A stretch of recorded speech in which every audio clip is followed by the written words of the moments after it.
ఈ మెస్ అనేది దుమ్ము ధూళితో పేరుకుపోయినా, లేదంటే ఇలా స్పార్క్ అనేది వస్తున్నా సరే, లేదంటే ఫ్రెండ్స్ ఇలా మెస్ అనేది బయటికి ఇలా ఊడిపోయినా సరే, వీటిని ఎలా రిపేర్ చేయాలో మనమైతే ఈ వీడియోలో తెలుసుకుందాం.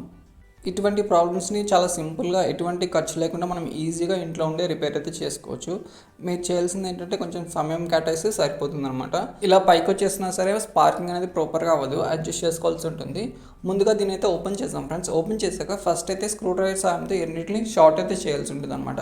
ఏదైనా పవర్ అనేది దాంట్లో ఉంటే ఇలా స్పార్క్ రూపంలో బయటకు వచ్చేస్తుంది. తద్వారా మనం పట్టుకున్నా సరే షాక్ అనేది తగలదు.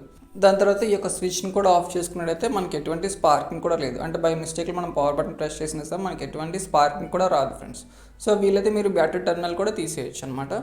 సో నేనైతే ఈ యొక్క టర్మినల్స్ ఏవైతే కెపాసిటర్ దగ్గర కెపాసిటర్కి అండ్ అదేవిధంగా ఈ యొక్క మెస్కి ఏదైతే ఉంది కదా, మెస్ యొక్క కనెక్షన్ వైర్స్ని అయితే తీసేయడం అయితే జరిగింది అనమాట.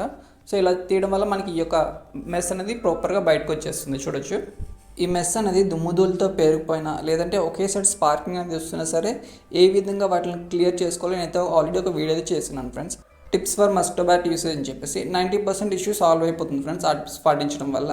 లేదు అంటే ఫ్రెండ్స్ సాల్వ్ అవ్వకపోతే ఈ యొక్క ప్రొసీజర్ అయితే ఫాలో అవ్వాల్సి ఉంటుంది. మీరు ఈ మెస్ ఓపెన్ చేసేటప్పుడు అక్కడక్కడ కొంచెం ఫెవిక్విక్ లాంటిది ఉంటుందన్నమాట. దాన్ని ఇలా స్క్రూ డ్రైవర్ సాయంతో ఇలా టర్న్ చేస్తే మనకైతే ఈజీగా ఇదైతే వచ్చేస్తుంది అనమాట, సపరేట్ అయిపోతుంది. సో ఓపెన్ చేయగా మనకి ఈ విధంగా కనిపిస్తుంది ఫ్రెండ్స్. మీకు ప్రీవియస్ వీడియోస్లో ఆల్రెడీ చెప్పున్నాను ఈ యొక్క మెస్ అనేది 3 లేయర్స్లో ఉంటుందని చెప్పేసి. చూడొచ్చు, ఇది ఫస్ట్ లేయర్ అనమాట. అండ్ దానికి ప్రొటెక్షన్గా ఒక ప్లాస్టిక్ మెటీరియల్ అయితే ఇవ్వడం అయితే జరిగింది. చూడొచ్చు, అండ్ మీరు సెకండ్ లేయర్ అదే సెంటర్ లేయర్ చూసుకున్నట్టయితే ఇటువంటిది ఉంటుందన్నమాట. అండ్ మధ్యలో ఇంకొక ప్రొటెక్షన్ అయితే ఇవ్వడం అయితే జరిగింది, plastic body. And last layer third layer చూసుకున్నట్టయితే ఫ్రెండ్స్ ఈ యొక్క లేయర్ అనేది ఉంటుందన్నమాట. సో ఈ 3 లేయర్స్ ఇలా ఉంటుంది. ఈ first layer and third layer రెండు ఒకటే ఫ్రెండ్స్. చూడొచ్చు, ఇంటర్నల్గా జాయింట్ అయితే చేస్తున్నారు. అండ్ టర్మినల్ కూడా ఒకే టర్మినల్ దగ్గర అయితే మనమైతే సోల్డర్ అయితే చేస్తాం ఫ్రెండ్స్. ఇది చూసుకున్నట్టయితే ఇది సపరేట్ అనమాట. ఇది రెడ్ కలర్ వైర్తో ఉంది, ఇది సెంటర్లో ఉంటుందన్నమాట. ఈ బ్లూ కలర్ వైర్ అనేది కొన్నిసారి బ్లాక్ కలర్ కూడా ఇస్తుంటారు. చూడొచ్చు, మెస్ అనేది ఎంత దీనిగా బెండ్ అయిపోయిందో. దీన్ని మనం చాలా సింపుల్గా రిపేర్ అయితే చేసుకోవచ్చు. అండ్ ఏదైతే బయటకి అయితే వచ్చేస్తుంది కదా, దాన్ని కూడా మనం ఈజీగా రిపేర్ అయితే చేసుకోవచ్చు అనమాట. చూడొచ్చు, ఇక్కడ కూడా ఎంత ఎక్కువ దోమలను చంపే క్రమంలో మనం ఈ యొక్క బ్యాట్ని అయితే కిటికీలకి డోర్స్కి గట్రా కొట్టేస్తూ ఉంటాము. అట్లాంటి టైంలో ఈ యొక్క బెండింగ్ అనేది ఏర్పడిపోతుంది, లేదంటే మెస్ కూడా బయటకు వచ్చేస్తుంది ఫ్రెండ్స్.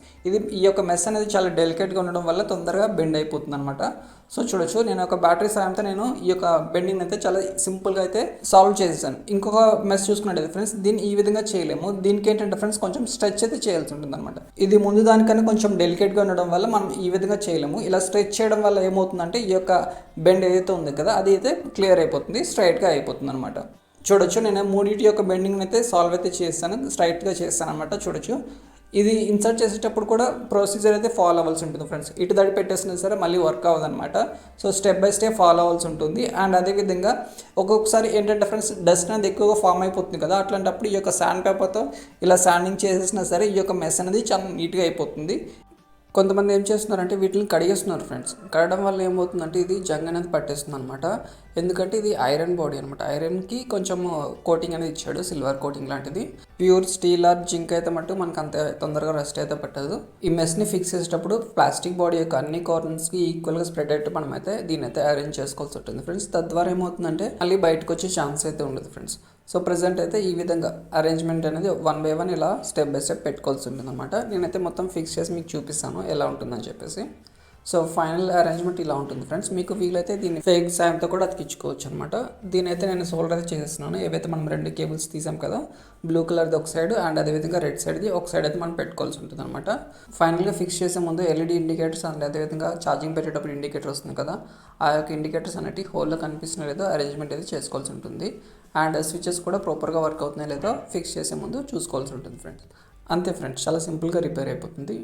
Thanks for watching. జై హింద్.